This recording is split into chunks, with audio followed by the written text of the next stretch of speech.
Bakit ka?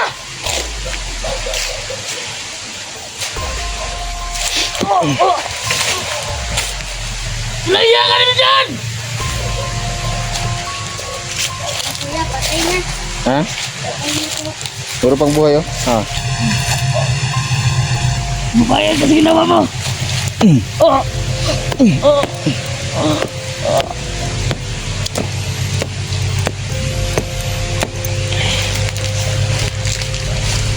Hindi na si kuya.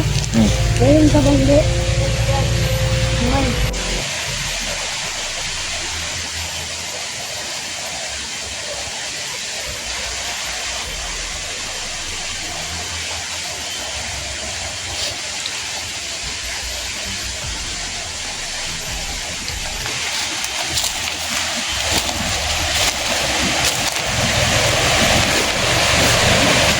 Napakalakas ng ulan kagabi. Kaya, yan, oh. Nagkabuhay yung kasapa na walang tubig. Buti na lang para makatikim naman ng tubig itong mga halaman dito sa paligid.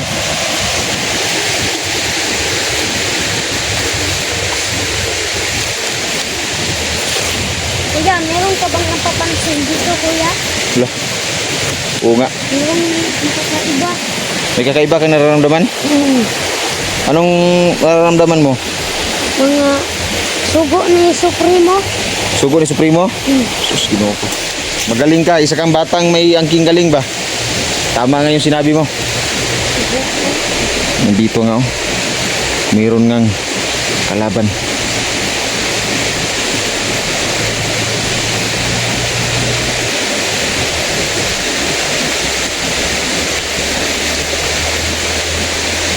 Isang itim na diwindi.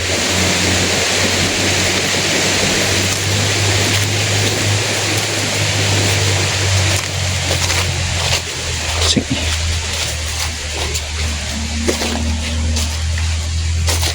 Hoy! Sino ka? Kala mo ba kung nagtagulilong ka hindi kita makita? Papatayin kita din dyan! Papatayin kita! Papatayin mo ako? Sino ang nag-utos sa'yo na patayin ako? Di ko sasabihin!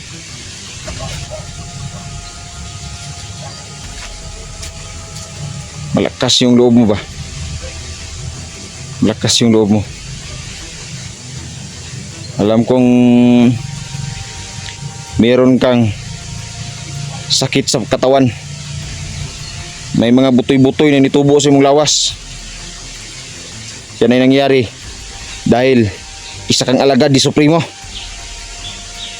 Kaya kita pagalingin o kaya din kitang patayin. Bihin ko sa'yo. Papatayin din kita! Subukan mo lumapit!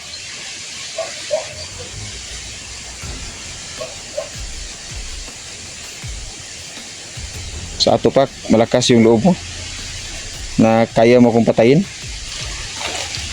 Ha? Bakit ka? Oh! Laya ka rin dyan! Kuya, patay na. Ha? Patay na po. Puro pang buhay, oh. Ha? Mabayad ka sa ginawa mo! Oh! Oh!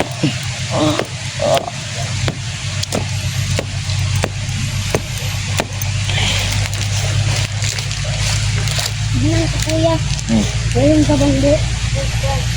Naman. Wala na po, kuya. Wala na, patay na.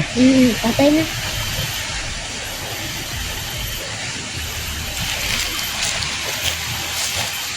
Iatubang daw, iatubang. Ayan na, iatubang. Titingnan natin yung katawan niya para malaman natin kung may sakit ba talaga. Okay. Ikuan mo yung kuan niya. Yung liig. Dito po, kuya. Oh. Meron po, kuya. Ha? Dito, kuya. Sakit sa katawan niya.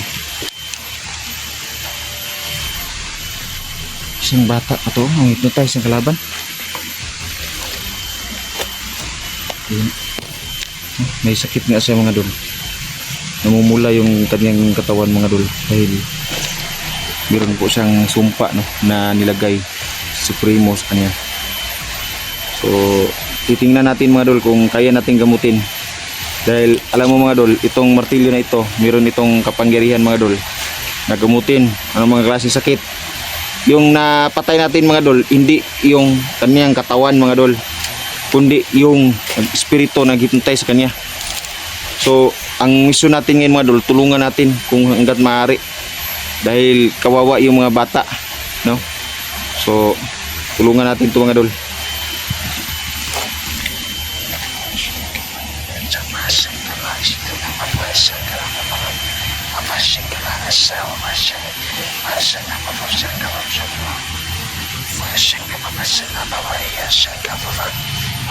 Tanggalin mo yung kapa niya. Tanggalin mo yung kapa. Tanggalin mo. Unti-unti na yan. Sige. Kaya, Ayan, ipakita ang muka.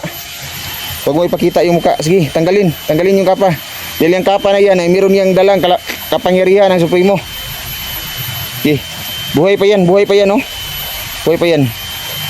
Tanggalin mo.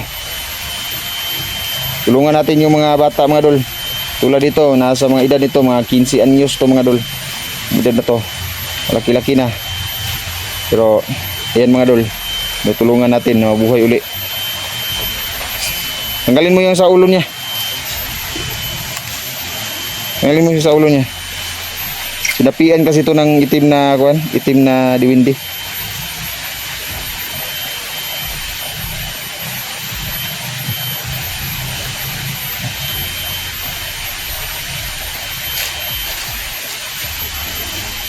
Madalo. Ito kuya. Ha? Ito. Putang, lagay mo dyan. Lagay mo dyan kasi sunugin natin niya. Dong, tindog. Tindog. Alam kong mahina yung katawan mo pero tuwan ka. Bangon, bangon. Bumangon ka. Tabangi, tabangi. Tabangi. Naulian na siya. Tulungan natin yung mga kuwan. Tulad dito na hypnotize. Ih. Ih, awal Hawa. Ih.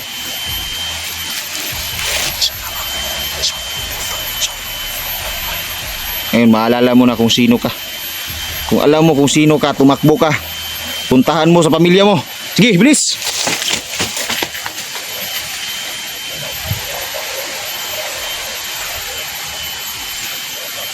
Madol, tumakbo nga mga idol. Dito lang yung mga idol. Basa ko sa isip niya. Na na-hypnotize siya ng itim na diwindi. Agresibo. Kunin mo yung kan. Kunin mo yung... Susunogin natin yan. Agresibo mga idol.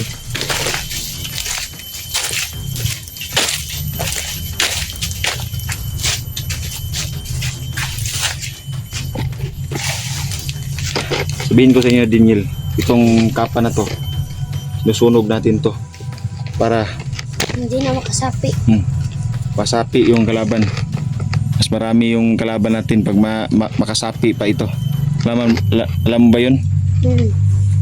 Dahil yung mga bumiyag sa inyo, alam mo ba kung sino yun? Supremo po. Supremo. Malakas yung loob ni Supremo dahil meron siyang mga alalay na mga itim na diwindi. At meron siyang alalay na mga itim na diwata. Kalaban natin yan. So sa ngayon din, Daniel, nais kong umuwi ka muna doon sa bahay. Sabihin mo sa iyong mga kapatid na mag-ingat sila at sa iyong mga kapitbahay, ha? Mag-ingat sila. Gagabayan orasyonan kita ng gabay, tagulilong para hindi ka nila makita, ha? At makauwi ka sa bahay niyo. Sabot ka? At huwag ka nang maglakaw nga ikaw ra isa, ha? Sabihin mo sila Garji kung magkita kayo. Kung hindi siya maminaw sa kuha, itong martilyo na ito, dukol na ko na siyang ulo. Ha? Okay, rasunan muna kita.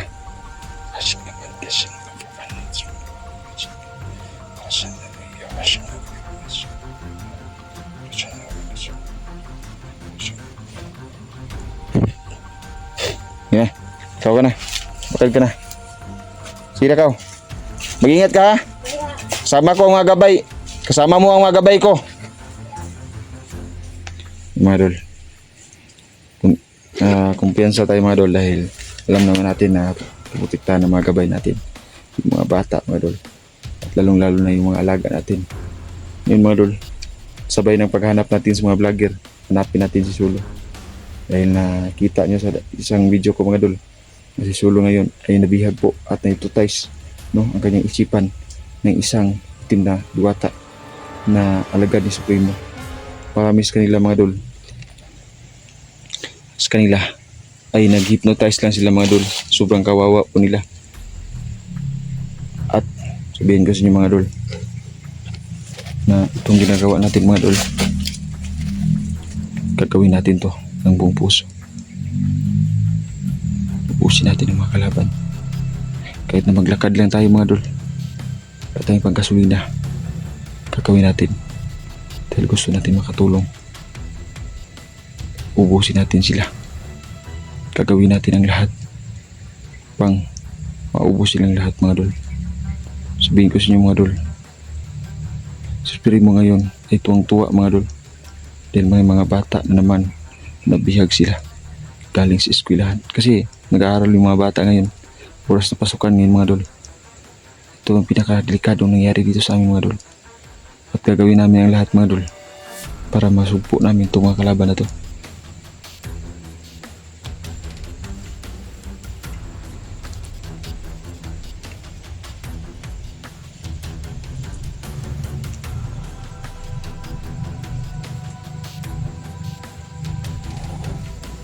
Lakas yung kutob ko na may mga bandido pa dito.